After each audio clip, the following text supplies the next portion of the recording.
सफलता के 3 गुरु।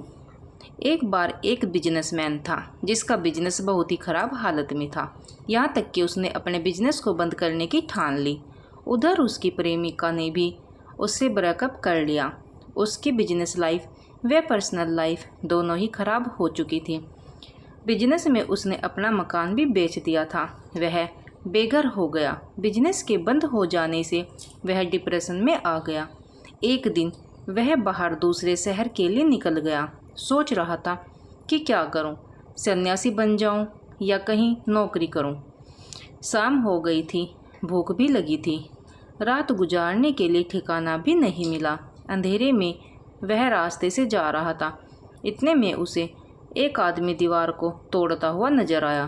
तो उसने उस आदमी से कहा कि मुझे आपसे थोड़ी सी मदद चाहिए। मुझे एक रात गुजारनी है, मुझे अपने घर में सोने दो।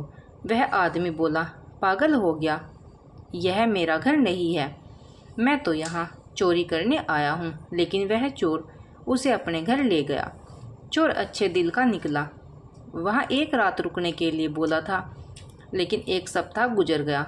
रात को चोर रोज़ चोरी करने के लिए जाता और बिजनेसमैन से बस एक बात बोलकर जाता कि आराम से सोना, लेकिन सोने से पहले ऊपर वाले का नाम जरूर लेना। रोज़ चोर आता तो बिजनेसमैन उससे पूछता कि आज क्या हाथ लगा। चोर का उत्तर यही होता कि कुछ नहीं, लेकिन कल कुछ अच्छा हाथ लगेगा। बिजनेसमैन का पहला गुरु यही चोर था, जिसने सिखाया कि कुछ भी हो जाए कभी हार नहीं माननी चाहिए, हमेशा पॉजिटिव सोचना चाहिए। एक सप्ताह के बाद बिजनेसमैन वहाँ से आगे चल दिया। आगे जाकर दोपहर में वह नदी किनारे एक पेड़ की छाया में बैठ गया। वहाँ एक कुत्ता भी था जो बार बार नदी के पास जाता और वापस पेड़ के नीचे बैठ जाता। कुत्ते को प्यास लगी थी, लेकिन वह पानी में अपनी परछाई देखकर डर जाता और वापस आ जाता। बिजनेसमैन यह सब देख रहा था।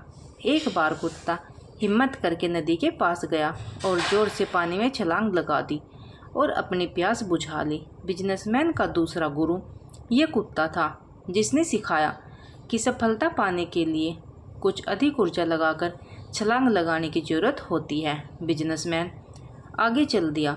शाम हो गई थी। एक गांव से गुजर रहा था। रास्ते में एक बच्चा मोमबत्ती को जलाकर आगे जा रहा था।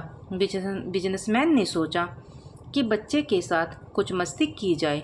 तो उसने बच्चे से पूछा कि बेटा, एक बात बताओ, ये जो मोमबत्ती से जो उजाला हो रहा है, ये कहाँ से आता है, ये कहाँ रहता है? बच्चे को बड़ा अजीब सवाल लगा। थोड़ी देर सोचने के बाद बच्चे ने मोमबत्ती को बुझा दिया और बोला कि जहाँ ये अब उजाला चला गया है, वहीं से आता है। बिजनेसमैन का तीसरा गुरु ये बच्चा ही था, जिसने यह सिखाया कि कभी भी अपने आप को सर्वबुद्धिमान मत समझो। हो सकता है कि सामने वाला आपसे भी ज़्यादा बुद्धिमान हो, और कभी भी अपने आप पर घमंड नहीं करना चाहिए। बिजनेसमैन के अंदर पॉजिटिविटी आ गई। वह दोबारा से सकारात्मक सोच के साथ अपने बिजनेस में लग गया और एक बड़ा व सफल बिजनेसमैन बन गया। दोस्तों, हमें हमेशा सकारात्मक सोचना चाहिए, वह कभी घमंड नहीं करना चाहिए। ये काम सफलता के लिए ज़रूरी है। आपको हमारी यह कहानी कैसी लगी, प्लीज़ कमेंट में बताएं। वीडियो को शेयर करें और चैनल को सब्सक्राइब करें। धन्यवाद।